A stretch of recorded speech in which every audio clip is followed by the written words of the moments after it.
ada kurang tepatnya dulu guru kita menyampaikan, Ustadz Awas, waktu saya masih kecil dulu di kampung. Karena memang terpola ilmu agama, ilmu umum. Yang berhak mendapatkan zakat fitrah itu kalau Idul Fitri hanya yang sekolah agama. Karena saya sekolahnya di MTS sama di Aliyah, kalau Idul Fitri Ustadz Ihsan, saya disalamin terus di kampung Patihah itu Pak Yanto. Kau kan fisabilillah, fisabilillah, fisabilillah, fisabilillah. Dapat awak uang zakat terus, lumayan pulang awak sekolah. Teman saya yang sekolah SMA, STM nggak dapat. Karena dianggapnya Pak Ijon bukan fisabilillah. Kau sekolah umum nggak ada pahalanya. Karena salah tadi masalah ini. Padahal kalau nggak ada yang tukang bengkel mobil,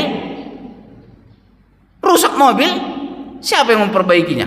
Masa kita dorong kan? Nggak bisa. Wajib kita ada orang yang sekolahnya bengkel. Supaya apa? Kalau mobil kita rusak atau bisa bikin mobil. Itu namanya ilmu fardu kifayah. Apa sekalian? Nah, ini yang Rasulullah selalu sampaikan, menuntut ilmu itu adalah kewajiban bagi setiap muslim. Dan orang yang meletakkan ilmu bukan pada ahlinya seperti seorang yang mengalungkan mutiara, intan dan emas ke leher babi. Pertama adalah kewajiban. Yang keduanya, sebagai guru jangan salah kita mengajarkan kepada anak kita yang bukan porsi dia.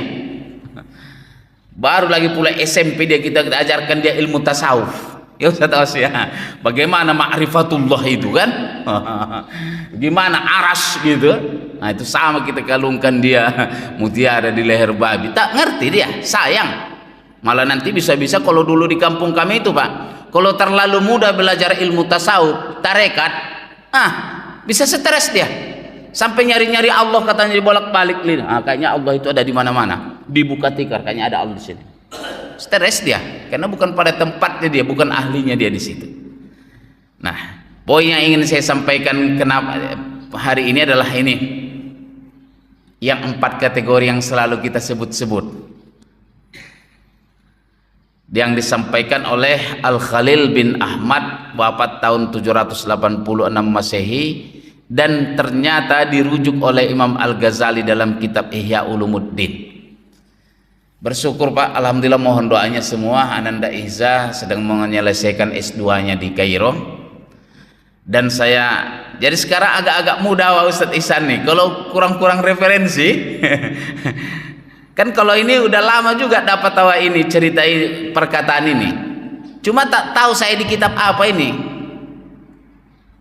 Saya bilang carikan ini adanya di kitab apa.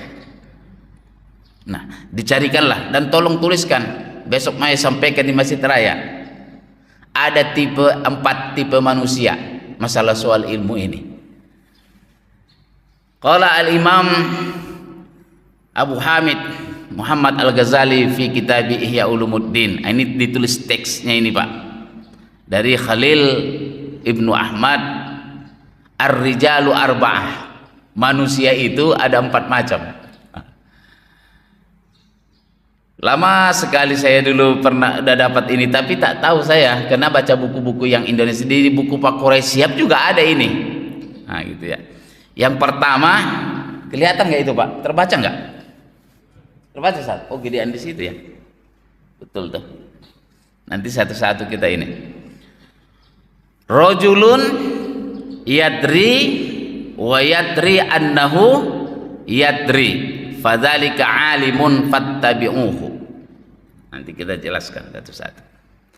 Yang kedua, warajulun yadri wala yadri annahu yadri, fadzalika naimun fa'aikizuh.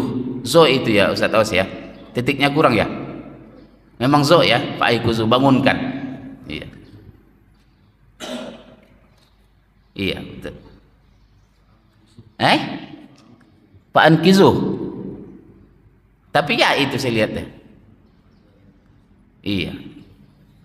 Warajulun la yadri wa yadri annahu la yadri, fadzalika tarshidu fa arshiduhu, wa rajulun la yadri wa la yadri annahu la yadri fadzalika jahilun farquduhu.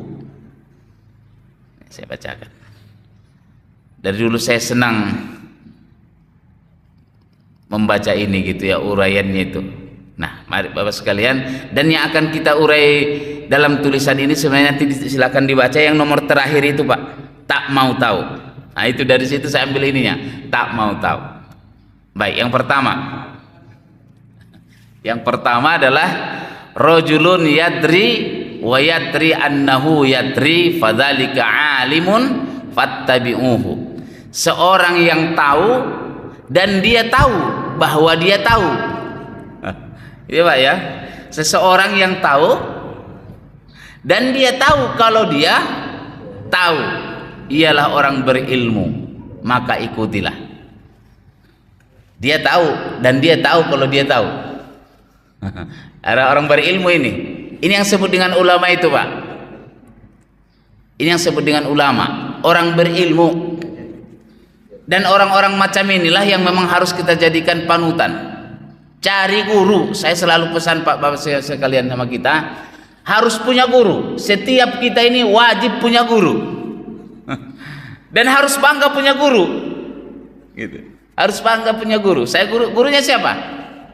Dan jangan hanya punya satu guru. Ya Pak ya. Pokoknya kalau kata ustadku ini, ya itulah. Kalau ustadz kau bilang itu nggak benar. Pokoknya kata ustadzku saja. Jangan punya satu guru, harus banyak guru supaya kita dapat wawasan yang terbuka. Ini kalau ngaji ke situ itu aja, ya udah, warnanya ya itu aja, ya Pak ya, pendangannya itu aja, gitu. Jadi teringat saya 5-6 tahun lalu ketika Ananda Ihza itu mau melanjutkan, pilihannya ke Madinah atau ke Kairo. Itulah.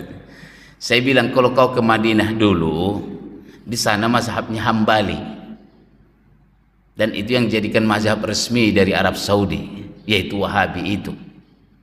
Tapi kalau kau ke Kairo, di sana empat-empatnya mazhabnya dipelajari.